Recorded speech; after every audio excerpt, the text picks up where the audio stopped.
मैं भी आपकी तरह एक गृहस्थी आदमी हूं, बीमार हो गया। डॉक्टरों ने कहा कोई रोग नहीं है। मेरे एक मित्र थे श्री राम दुबे, अब तो उनकी डेथ हो गई बेचारों की, वो अच्छे ज्योतिषी थे। उन्होंने मेरे को कहा कि ये आपको मार्केस की दशा है, मार्केस की दशा। मैं नहीं जानता था मार्केस क्या होता है। मैं तो रेलवे में नौकरी की 11/4/55 से 30/6/86 तक। उन्होंने बताया, जब मैंने कहा था दुबे जी सभी को आएंगे, तो उन्होंने कहा जी हमारे धर्म में इसके बचने को उपाय भी है। मैंने क्या है, तो कहने लगे जी महामृत्युंजय का जप करो। वो बहुत अजीब कर्मकांड था। मैंने कहा दुबे जी अपना से तो ये होना नहीं है, आने दो आपके मार्केस को। फिर उन्होंने कहा गायत्री से भी हो सकता है। तो अक्टूबर में सर्दी में होने वाली नवरात्रि से मैंने गायत्री मंत्र शुरू किया। हर मंत्र के पीछे आहुति दी, हवन सामग्री की 3-4 किलो घी जलाया। 1 जनवरी को उसकी सिद्धि होगी। मैं नहीं जानता था गायत्री का अर्थ क्या है, अब तो समझ गया। उस दिव्य प्रकाश को अपने अंदर धारण करने की प्रार्थना है। समझे नहीं समझे? 1.25 लाख पूरा हो गया तो आज तो उठना नहीं है, मगर नींद खुल गई तो क्या देखता हूं कि ये मेरी बॉडी जो है डिवाइन फॉर्म में ट्रांसफॉर्म हो गई। मतलब दिव्य प्रकाश, दूधिया प्रकाश, न हार्ट दिखे, न लिवर दिखे, न तिल्ली दिखे, न ब्लड सर्कुलेशन, कुछ भी नहीं दिखे। कुछ दिन पहले मैं प्रोबेशनर मेल नर्स था, तो डॉक्टर्स हमको ले जाते थे पोस्टमार्टम रूम में, तो मुझे मालूम था कौन सा ऑर्गन कहाँ है, क्या कलर है। वो कोई ऑर्गन ही नहीं दिखे। मुझे बड़ा आश्चर्य हुआ। जाग रहा था मैं, पहले तो ध्यान लगा, दिखता तो आंख से वो अंदर प्रकाश। फिर प्रकाश पे कंसंट्रेट किया अपने आप को, तो क्या सुनता हूँ गायत्री मंत्र इस नाभि से सुनाई दे रहा है। इस प्रकार ये गायत्री सिद्धि हो गई। फिर स्वामी विवेकानंद जी बीच में आ गए। उन्होंने कहा जी गुरु के बिना इस पथ पर नहीं चला जा सकता, तो नाथ जी को गुरु बना लिया। और वो जाने से पहले आदेश करके कि आगे काम तेरे को करना है।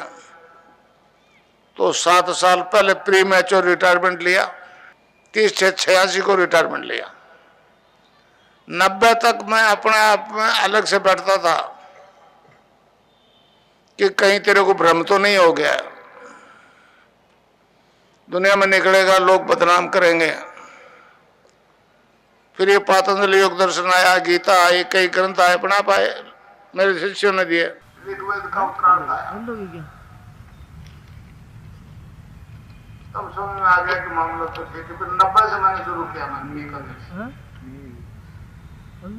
90 से लेकर आज तक हर बृहस्पतिवार को बहुत अच्छा देता हूँ। रेल में रिटायरमेंट में था, अब ये रिटायरमेंट भी नहीं देंगे। तो अब मैं आपको मंत्र बता दूं, आप उसको खुला बता सकते हो जिसको चाहो। अब ये लाइव हो गया, पूरे आपके रिश्तेदारों को बताइए जो मैं अभी बता रहा हूं, इसमें आप कोई रोग नहीं है। हर जाति के लोगों को बताइए। वेस्ट में आपके कोई लोग हैं तो उनको लिख के भेज दीजिए। अभी दीक्षा के पेपर आपको बन जाएंगे। एक छोटा सा शब्द है, बीज मंत्र है। बीज मंत्र इसलिए कहा है इसको कि बरगद के पेड़ का बीज राई के दाने जितना 1 किलोमीटर फैलेगा, उस बीज में दिखता है क्या? तो ये क्या आधा लय में मिला हुआ, बड़ी ही की मात्रा और बिंदी, उसको बोलते हैं क्लिंग। कई लोग क्लीम मैं बोलते, क्लीम मैं नहीं, क्लिंग। अंग अंग बोलो। आप अभी बोलो अंग, तो यहाँ स्ट्रोक लगेगा। अंग शोक लगा, तो उसको जपने के लिए हमारे संतों ने उसको जपाया, बताया cling creation cling, cling creation cling, cling creation cling. एक दो कबीर ने कहा, कबीरा धारा आगम की, सतगुरु दिए लिखा है, उल्टता ही पड़ी है सदा। धारा को उल्ट को तो राधा हो गया, उल्टता ही पड़ी है सदा स्वामी संग लगाए। और उसने भी ये कहा कि राधा और कृष्ण का नाम ही जपो। तो अब आप जपो क्लिंग कृष्ण क्लिंग क्लिंग कृष्ण क्लिंग क्लिंग कृष्ण क्लिंग। खिचड़ी भी लगेगी। अब ये पर्चे बांट देते हैं आपको छोरे, पर्चा कोई देख ले, आप बात नहीं। आप सबको कह सकते हो कि ये जपो क्लिंग कृष्ण क्लिंग क्लिंग। आप जपो, आप खुद कह दो। आप जब बताओगे तो मुझसे जुड़ जाओगे ना। आप नहीं, फिर मैं बोलूंगा। पर्चा लड़के को दे दो।